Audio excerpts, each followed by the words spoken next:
Hi everyone, in this video I'll be doing Advent of Code 2021 Day 5. As usual, I'll be doing the problems and then explaining them afterwards. If you want to see my code, there is a link to the GitHub repository in the description. So let's get started with the first puzzle.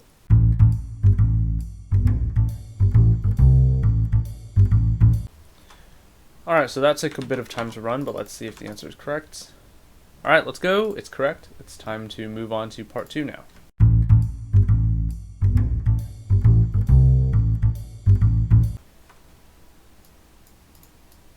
Alright, okay, there we go. There's my answer. And it is correct. Let's go. Alright, I suppose we should start with part 1.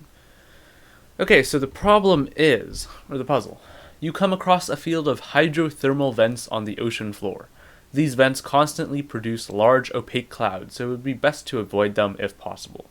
They tend to form in lines. The submarine helpfully produces a list of nearby lines of vents, your puzzle input, for you to review. And then it gives a list of lines. Each line is presented as a starting point and an ending point in X, Y Cartesian coordinate format.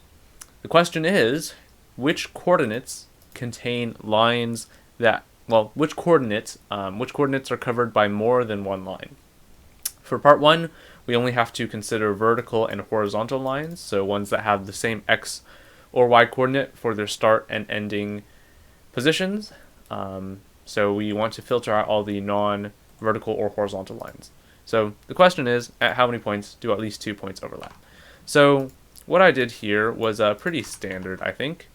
I read the inputs as a series of lines, and then split up each line by spaces, and then split it by comma to get all the coordinates. So that's what this function over here is doing. As always, the code will be in the description, so no need to look super closely right now. Each coordinate for the start and ending positions I represented as just a list or an array of integers with length 2, so x, y. After that, I just converted the input into those coordinates and then discarded all of the lines that are not vertical or horizontal by using list comprehension, which is a very useful Python feature. I highly suggest you look it up if you're using Python and are not using it already. So we're just filtering out everything that doesn't have either same x or same y coordinates for start and end. After that, we find the boundaries of the grid by computing the maximum x and y coordinates.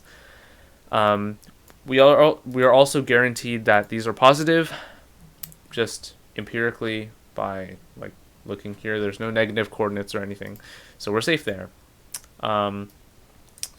And then after we determine the size of the grid, we can go through every single line, and then for every line, we cover points on the grid by marking, I guess, the number of lines that cover each point, increasing that by 1. So this array over here, I'm using NumPy because, I don't know, it's easy to work with.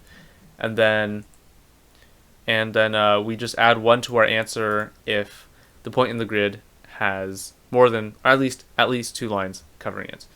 And then printing it out, I guess, produces a pretty nice diagram here. Oh, I guess this is a small input, or it's just not printing at all. But for part 2, I will have a nice picture for you. Alright, so for part 2, everything is the same, except there are now diagonal lines. But it's nice because the diagonal lines are constrained to be 45 degrees. So it's either looking like this or looking like that. So this question is still, how many points in the grid are covered by at least 2 lines? And I had to be a little bit more creative here because I didn't want to do 8 cases for 8 different kinds of lines, or at least 4. So what I did here was create a direction vector for every line. So if you can imagine, every line here is going to be one of 8 different types. It's either going to go like that from start to end, or I guess I'm drawing these too big, or like this is 1 and this is going up by 1, so its slope is 1, or it's going like this, or it's going like this where its slope is -1, or it's going like this, or it's going like that, or it's going like that, or that, or wait, I'm getting these mixed up. Yeah, there is actually this over here. So there are 8 possible direction vectors for every single line, and we can compute that simply by doing. So we have the start, we have this ending point here. We can say that's x2, y2, and the starting point, which is x1, y1, then we can compute its direction vector by simply doing y2 minus y1, and then x2 minus x1. And then we can normalize these so that they have a magnitude of 1 or 0. And that's why this sign function is here. It tells us whether a number is positive or negative or 0, and it returns 1, -1, or 0. Using this handy-dandy function, we can create a direction vector, which helps us when we're looping through the lines to increase the count for every single point. So now we are associating every line, in addition to its starting and ending point, with a direction that is computed. And then we do something very similar to what we did in part 1. We just go through all the lines, and we can loop through them by starting at the starting point, marking that point as having a line over it, and then iterating this point by the direction vector. And eventually we're going to hit the ending point by construction, and after that we'll have traversed all the points along that line, except for the ending point, which we'll need to do at the end.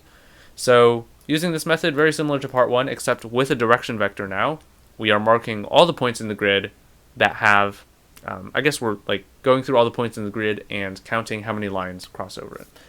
After that, we do the same thing as part 1, we just print out the number of points that have at least 2 lines over them.